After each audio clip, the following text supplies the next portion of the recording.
एक बार की बात है, कुछ साइंटिस्ट ने चंद्रमा के ऊपर रिसर्च की और पाया कि वहाँ हीरों का भंडार है। उस भंडार का पता लगाने के लिए उन्होंने चंद्रमा पर एक रॉकेट भेजने की तरकीब बनाई। ये बात सबसे छुपाने के लिए उन्होंने शहर से दूर एक गांव के पास जंगल में अपना कैंप लगाया। रिचर्ड, जब तक हम इस रॉकेट को लॉन्च ना कर दें, हमें ये बात सारी दुनिया से छुपानी होगी। अगर किसी को हमारी खोज के बारे में पता चल गया तो उन सारे हीरो पर सरकार अपना कब्जा जमा लेगी। तुम बिल्कुल सही कहते हो, ये सिर्फ हमारी खोज है, इसलिए उन सारे हीरो पर सिर्फ हमारा हक होना चाहिए। तुम फिक्र मत करो, हम शहर से बहुत दूर हैं। यहाँ पास में सिर्फ एक छोटा सा गाँव है और वहाँ के लोग बहुत नासमझ हैं। उन्हें कभी हमारी तरकीब के बारे में पता नहीं चलने वाला। फिर एक दिन उसी गांव में रहने वाला लल्लन किसी काम से शहर जा रहा होता है। तभी उसकी नजर उन साइंटिस्ट के कैंप पर पड़ती है। अरे ई का है? ई कौन लोग हैं? आखिर ये सब यहाँ क्या चल रहा है? आज से पहले तो कभी ऐसा नहीं देखा। मुझे पता लगाना होगा। फिर लल्लन चुपके से कैंप के पास जाता है और कैंप में झांक कर देखता है। वहाँ दो साइंटिस्ट आपस में बातें कर रहे होते हैं।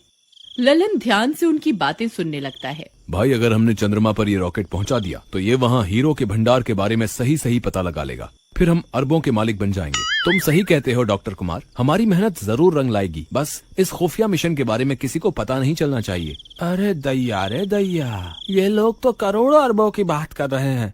अच्छा, तो यही रॉकेट है जिसे ये लोग चंद्रमा पे भेजने की योजना बना रहे हैं। वाह बेटे लल्लन, आज तो तेरे हाथ बहुत बड़ी खुफिया जानकारी लग गई है। क्यों ना इसका फायदा उठाया जाए। मुझे अभी के अभी जाकर कालिया को इसके बारे में बताना होगा। फिर वह भागता हुआ जाता है और सीधा कालिया के घर पहुंच जाता है।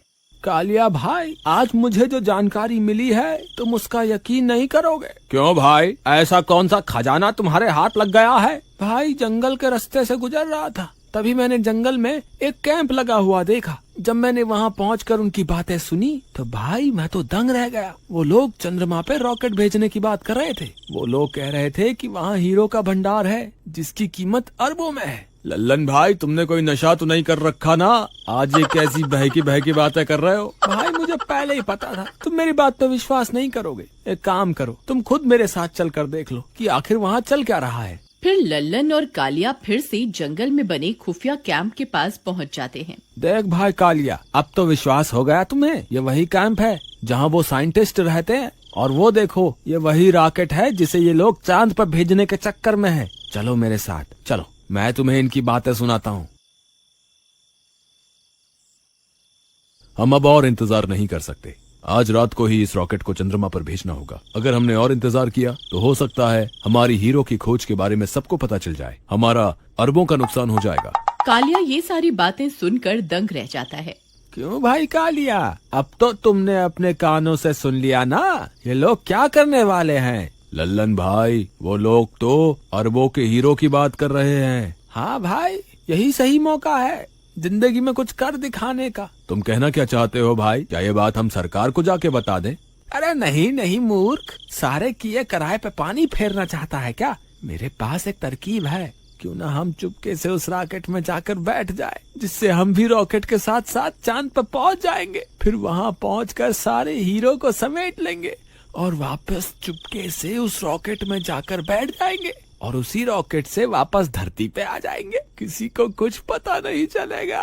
भाई, तुमने तो पक्का मरने का प्लान बना लिया है। अगर वो रॉकेट चंद्रमा पे पहुंचकर वापस नहीं आया तो हम क्या करेंगे? हमें तो रॉकेट उड़ाना भी नहीं आता। अरे तुम घबराओ मत, कुछ नहीं होगा। ये रॉकेट वहाँ खोजबीन करने जा रहा है, इसलिए ये कुछ ही घंटों में वापस आ जाएगा। बस हमें सही समय पर उस रॉकेट में बैठ जाना है, बस। भाई, मुझे तो इस तरकीब में बहुत गड़बड़ लग रही है। ये बहुत खतरनाक हो सकता है। अरे भाई, कुछ गड़बड़ नहीं होने वाली, मेरा विश्वास करो। हम आज रात ही चुपके से जाकर उस रॉकेट के अंदर बैठ जाएंगे, बाकी तुम मुझ पे छोड़ दो। रात होने पर वे दोनों रॉकेट में बैठने के लिए जंगल की ओर चल देते हैं। कुछ ही देर में वे लोग वहाँ पहुँच जाते हैं। चलो भाई कालिया, वो रही हमारी मंजिल। तुम बस मेरे पीछे पीछे आते जाओ। फिर वे दोनों दबे पांव उस रॉकेट तक जाते हैं और उसका दरवाजा खोलकर चुपके से उसमें बैठ जाते हैं। कुछ ही देर में वह साइंटिस्ट उस रॉकेट को लॉन्च कर देते हैं। कालिया भाई पकड़ के रहना, इसकी स्पीड बहुत तेज होती है। अरे मर गए रे, मुझे तो पहले ही पता था तू मुझे मरवा कर ही छोड़ेगा। अरे बचाओ रे, अरे ये तो बहुत तेजी से ऊपर जा रहा है। अरे हाय लल्लन भाई, मेरी तो सांस ही अटक रही है, मुझे लगता है मैं मरने वाला हूँ। हे भगवान मुझे बचाओ। अरे मर गए रे, अब की बार मैं नहीं बचने वाला। कालिया भाई रोना बंद करो। और वो देखो नीचे का नजारा कितना खूबसूरत है। हमारी पृथ्वी अंतरिक्ष से कितनी सुंदर दिखाई दे रही है। हाँ भाई लल्लन, तुम सही कहते हो। लल्लन भाई ये मुझे क्या हो रहा है, मैं हवा में क्यों उड़ने लगा हूँ? कहीं मैं सच में तो बुलबुला नहीं बन गया? हे भगवान ये सब क्या हो रहा है? कालिया भाई डरो मत, इसे गुरुत्वाकर्षण बोलते हैं। हम पृथ्वी के वायुमंडल से बाहर आ गए हैं, इसीलिए ये सब हो रहा है। तुम घबराओ मत, हम कुछ ही देर में चांद पर पहुंच जाएंगे। कुछ देर इंतजार करने पर रॉकेट चांद पर पहुंच जाता है और चांद की सतह पर उतर जाता है। वो देखो कालिया भाई, हम पहुंच गए। नीचे देखो चांद दिखाई दे रहा है। चलो बाहर चलते हैं।